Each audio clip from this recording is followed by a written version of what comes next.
the Vees. One alone is enough to strike fear into any demon in Pentagram City. But if you put all three of them together, they are the most dangerous trio in all of hell.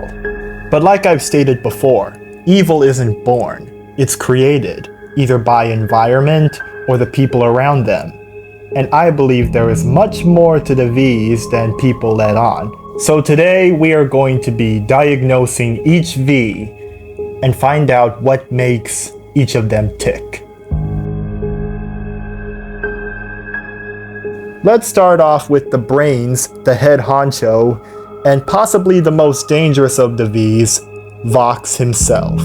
Vox is the head corporate of Vox Tech, one of the most influential TV stations in all of hell. But while it's easy to say Vox is fueled by greed and corruption, I believe it goes more deeper, a more personal matter. One that is tied between betrayal and egotism. It is pretty evident to say Vox is outspoken, loud, and ill-tempered. Signs clearly showing that Vox suffers from fanatic narcissism, egocentrism, and megalomania. His obsession with Alistair also crosses him with obsessive compulsion and paranoid schizophrenia. He's also an ego-driven narcissist who can't let anyone else win, as clearly shown within the Hazbin Hotel series. His obsession will probably only get worse in Season 2, as he'll probably start targeting Alistair's allies. But there's also some clear evidence in Episode 8 that Vox has suffered from betrayal before. Maybe hinting that Alistair and him used to be friends. But I guess only time will tell. Valentino is probably the most complex out of the other V's. But after studying Valentino throughout the whole series, I've come to realize that there's more to his character than just sex and power. I personally believe that Valentino and Angel Dust's backstory are closely linked to each other than most people care to think.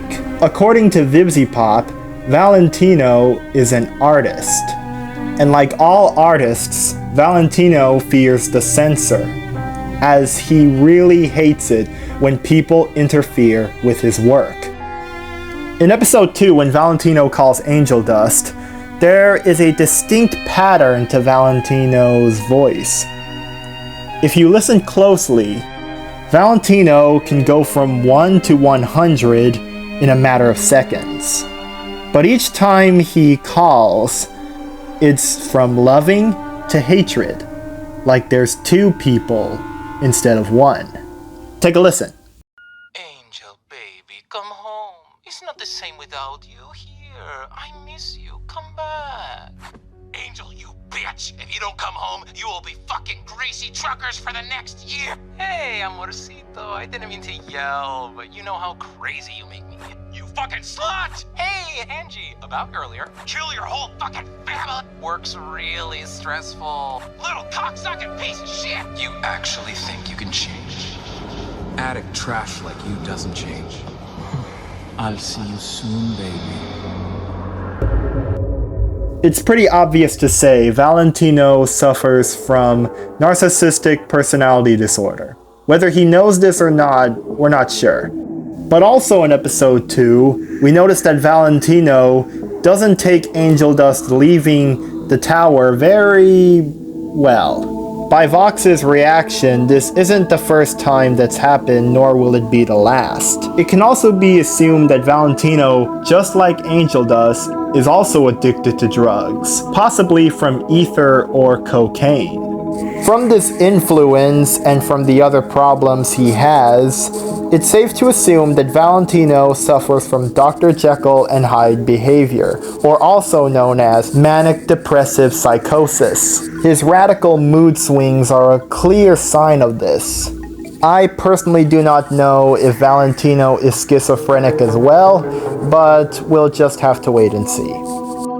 It's also shown that Valentino shows signs of psychopathic traits, but one thing he has in common with Vox is they both constantly talk about owning things. which could possibly point out that they are both hoarders. Valentino, in particular, hoards people. There are some evidence to say that Valentino was in the cartel, but again, there's not enough evidence to say.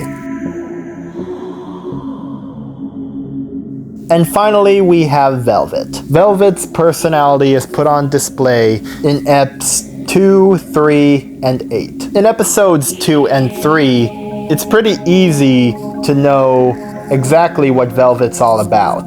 Gathering what I could from the display she shows off in Respectless and episode 2, it's undeniable that Velvet suffers from histrionic personality disorder. She may also suffer from Stockholm Syndrome and shared psychotic disorder. It's too early to say she has homicidal tendencies, but we'll see in the series as it progresses. Velvet is an artist just like Valentino, and as such, she's very passionate about her work, so much so that she probably drives her own people insane just by working with them. Velvet also creates potions, mainly from Valentino's pheromones. We don't know if she handles these potions with care, but being exposed to pheromones, especially from Valentino, is very risky. This may have caused Velvet mental and physical damage, knowing how reckless Velvet is. I also believe Velvet may have some borderline personality disorder, as she is always trying to find her use to the Vees and avoid abandonment at all cost. But what do you all think? Let me know your theories down in the comments section.